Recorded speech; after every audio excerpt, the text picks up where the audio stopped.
Okay, this is the Stonehenge Landscape. I'm kind of right in the middle, even though over there on the horizon is Stonehenge, but we've got all sorts of weird and wonderful other bits and pieces around us. We've got a Curtis monument here that goes 2 miles that way. We've got a long barrow just over there. We've got Bronze Age barrows littered everywhere, all kinds of eras spanning thousands of years. But what I want to show you today is so much more weirder than all of those things. Only discovered 5 years ago and only recently in the last month or so analysed properly. Come and have a look at this. Okay, so first up we're going to go to Durrington Walls. Not the exact thing that I would like to show you today in this video, but does play a pivotal role, and you'll also discover why that is a cracking joke. So join me today as I have a look at the weirdest thing that I personally have come across on my journeys in making videos: the peril of the pits. Okay, so Durrington Walls, huge site. You might be forgiven for thinking this is like a backwards hill fort. We've got a bank on the outside, runs all the way around. This is essentially a henge. At least that's what it looks like today. It didn't always. In the first instance, some Neolithic dwelling floors were found to the eastern inner and northern inner side of this structure under its bank, therefore implying we have a Neolithic settlement here prior to the bank and ditch, likely between 3000 and 2600 BCE at some point. Okay, as we carefully climb down one of the banks into what is now not so significant ditch. It was obviously silted up over the years. It would have been considerably deeper on the inside.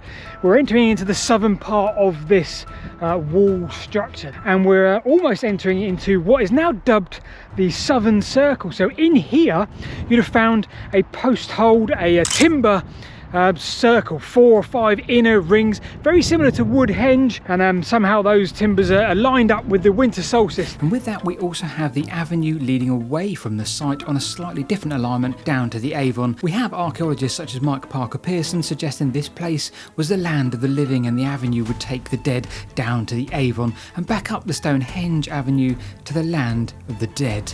There are of course opposing theories. Now very soon after that timber circle was built here, the Southern Circle, well, importantly we have the walls that we see all around us being built at that time. You see, only as recently as 2016 it was established that immediately prior to these walls being built here, around 300 huge tree trunks lined the same perimeter, sunk into the ground. And get this, just 50 years after they were placed in their holes, where they were abruptly removed from their holes. The holes were filled in, and then we see the entire walls around this entire circle erected. The ditch was built, and the walls then on the outside were put up as we see them today.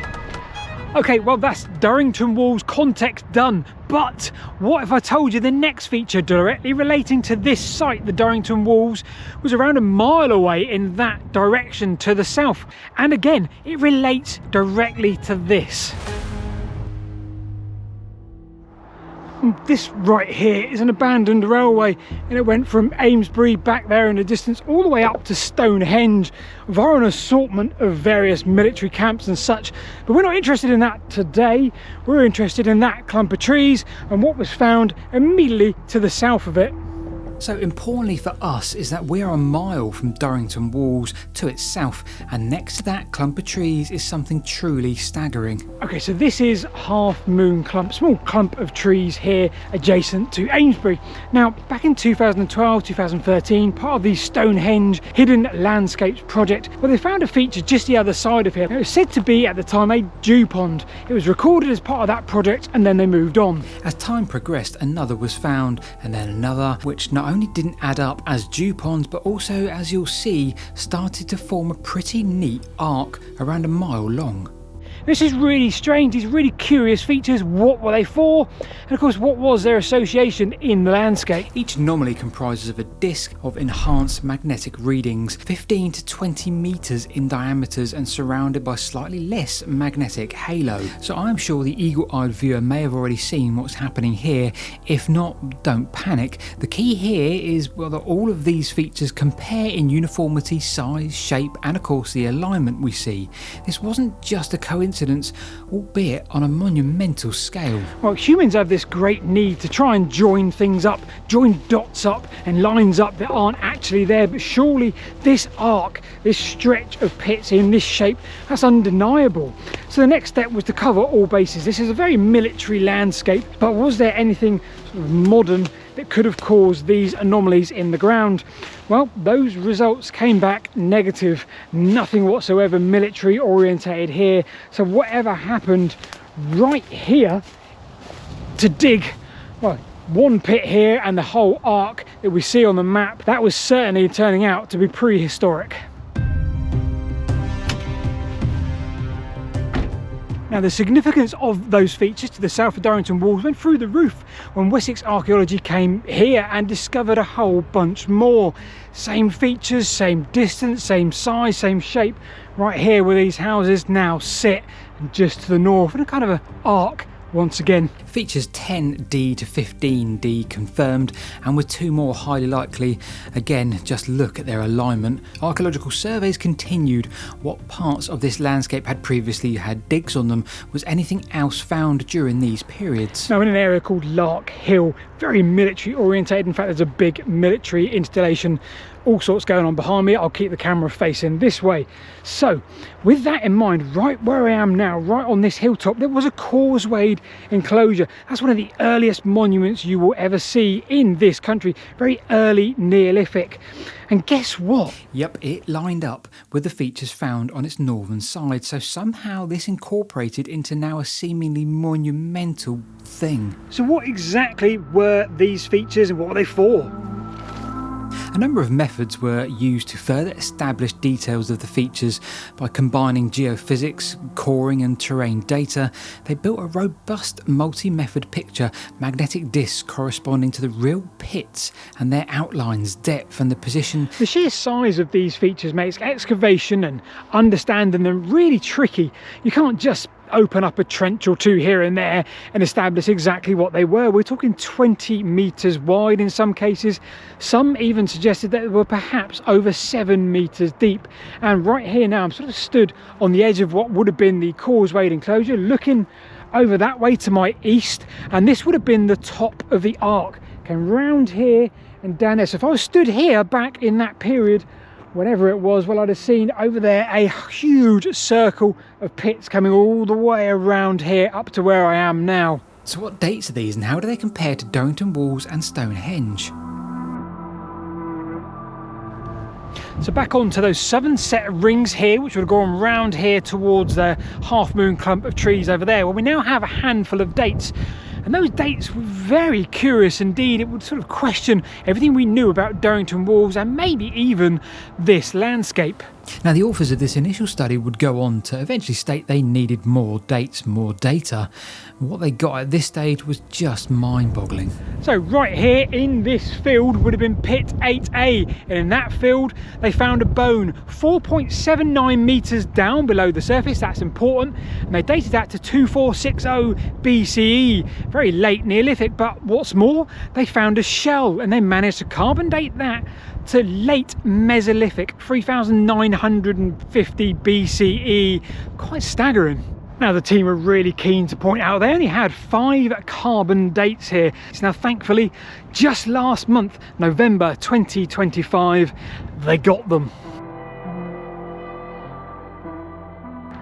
So November 2025, and we have a new paper published designed exactly to understand the dates of the pits and expand those dates further than the first paper, and to establish exactly what they were doing at that time, how it relates to this landscape, and here of course in Durrington Walls and perhaps Stonehenge too.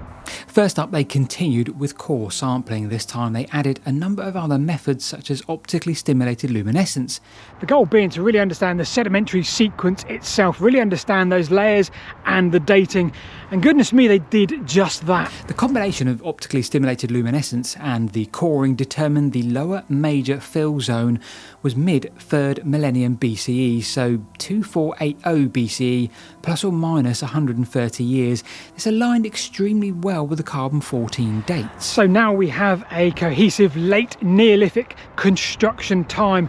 Now the paper does again highlight the multi-use of eras. We see ourselves into the Bronze Age, where we are seeing a little bit of reuse, fill-in, maintenance, all sorts going on.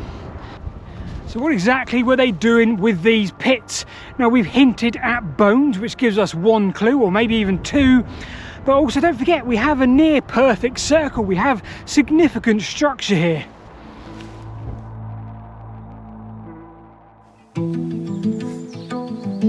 So stood here on the west bank of Durrington Walls, it's probably the biggest of the entire section. Well, you get a really good idea of the scale of this place and what it meant to those people that would have built it and put those walls up. Now, we've got two wildly different conclusions to address here, and the 2025 paper, well, it does highlight that we still don't know. We've expanded our knowledge and our date knowledge on these things, but there's still a lot to be learned. For me, we've got a lot of structure, we've got social cohesion, we've got a near perfect circle, and must tell us something. So first up, we have ritual, monumental, ceremonial feature linked of course with Durrington Walls and the wider landscape of Stonehenge. It's easy to see this is one phase, one monument, and it could well have been a tad more complex than that, but the balance of the new evidence from the 2025 paper, it really seems to me to favour ritual, landscape and a monument explanation. Well, for me, it's really difficult to see past that. Why else would you build with such structure and purpose if it wasn't for ritual? That is until we consider a very recent paper from the legend that is Mr. Tim Dorr. Yep, we are trapping and hunting here. Now, Tim draws conclusion really well here, because first up, the paper highlights what animal bones were in each pit. Large auroch cattle type bovine found in all of the pits north and south. But then the sheep, well, the sheep were only found in the southern pits, not randomly placed, not in the northern, just exclusively to those southern pits, which shows us a structure. And of course, add to that, the DNA from those bones was found immediately above the original pit floor, so the placement of those bones highlighted intended use. And finally, we have sediments from not immediately local, so this would tie in very much with animals being driven in and then thereafter at some point deliberate infill from somewhere else in the vicinity, but not exactly there. I honestly cannot decide. You see, maybe that is the point. Around Durrington Walls, we see an undeniable structure, pits set out with intent, scale. We have coherence forming this vast circuit in the late Neolithic landscape. The evidence for the planning here, the repeated form, the pattern deposition, everything speaks of deliberate rather than purely accidental. And yet, these pits may also have been places where animals moved and fell and were trapped and deliberately driven into. To ask whether these pits were ritual or practical may be to impose this modern divide that we see that didn't exist for the people that made them. Perhaps the late Neolithic world was different in their experiencing. A hunt could be an act of survival and a social display of communal bonding or cosmological significance all at the same time. A pit captured an animal might also mark a boundary and anchor a story, a place where meaning accumulated through this repeated use of memory. In that sense, Durrington pits don't ask us to choose between ritual and practical. Maybe they invite us to imagine a world where the two were inseparable and where the meaning was made through that doing.